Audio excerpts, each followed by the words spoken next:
Ma petite sœur a volé mon mari, partie finale.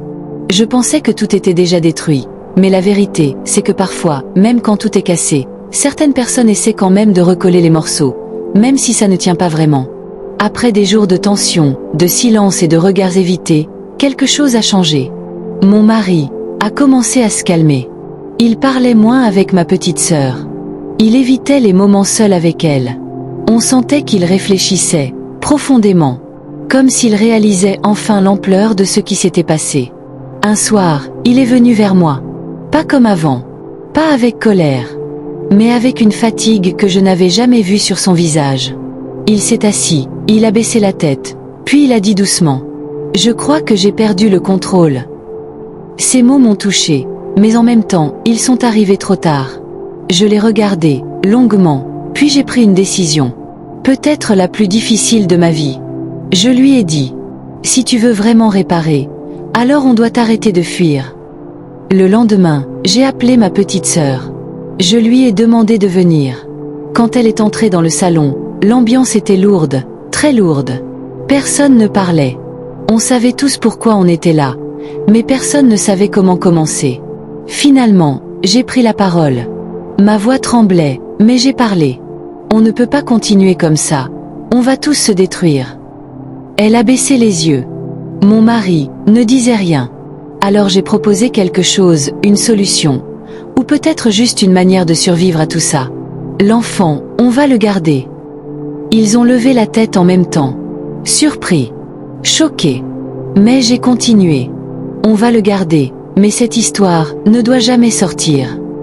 Le silence est devenu encore plus lourd. J'ai ajouté. Les parents ne doivent rien savoir. Personne ne doit savoir.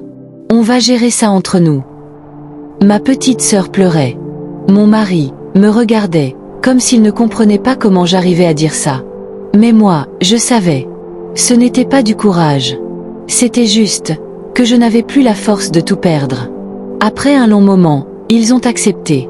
Pas parce que c'était parfait, mais parce qu'il n'y avait plus d'autre solution. Les jours ont passé.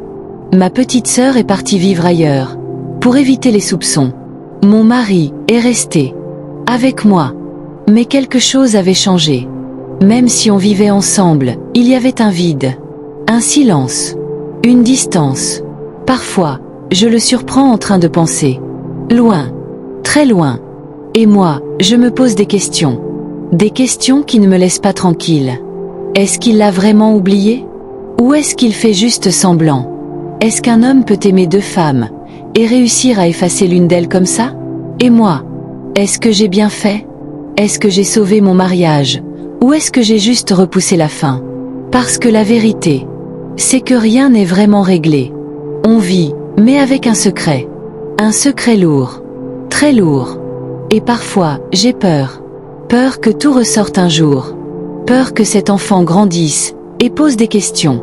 Peur que mon mari, un jour, décide de partir malgré tout. Alors dites-moi, est-ce que j'ai pris la bonne décision en gardant ce secret pour sauver mon mariage? Ou est-ce que je suis en train de construire une vie basée sur un mensonge qui va finir par tout détruire? Et surtout, si vous étiez à ma place, est-ce que vous auriez fait la même chose, ou vous auriez tout arrêté dès le début? Abonne-toi à Le Lieu de Confession by Jimmy Résolution. Parce que chaque histoire cache une vérité, et certaines vérités finissent toujours par sortir. Bienvenue dans Le Lieu de Confession by Jimmy Résolution. Ici, lorsque la pluie tombe et que le tonnerre gronde, les voix se libèrent. Les secrets enfouis refont surface. Les vérités que personne n'a jamais osé prononcer trouvent enfin un refuge. Dans cet espace, des hommes et des femmes viennent déposer leurs blessures, leurs regrets, leurs fautes, leurs espoirs. Des histoires d'amour, de trahison, de miracles, mais aussi des douleurs silencieuses que personne ne voit. Ici, rien n'est inventé. Chaque mot est réel, chaque émotion est vraie, chaque confession est un morceau de vie livré en toute discrétion. Abonnez-vous maintenant, invitez vos amis à nous rejoindre. Et si vous avez une histoire à partager, envoyez-la au numéro affiché à l'écran. Préparez-vous. Chaque jour, une nouvelle vérité se dévoile.